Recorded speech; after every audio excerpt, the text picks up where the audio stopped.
आणि ही आजची घटना नाही, अनेक वेळेस माझ्या मराठा समाजाला अनुभव आहे माझा.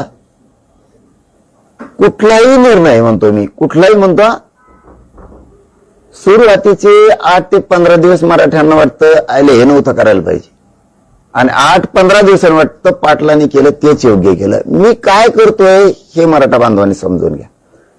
आता ज्याच्या नोंदी नाहीत त्याच्यासाठी आता आपण गॅजेट लावलं. मराठवाड्यातला एकही मराठा आरक्षण वाचवून राहणार नाही, हे पक्क डोक्यात ठेवा आणि आनंदी राहा. कोणाचं ऐकून तुमचं आणि माझं भलं होणार नाही,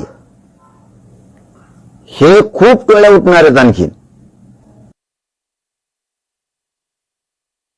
सरकारच्या बाजूने बोलून निगेटिव्ह पसरायचं.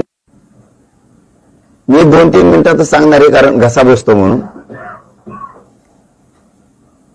ज्याच्या नोंदी नाही त्याच्यासाठी 3 जणांची समिती केली, गाव स्तरावर, तालुका स्तरावर.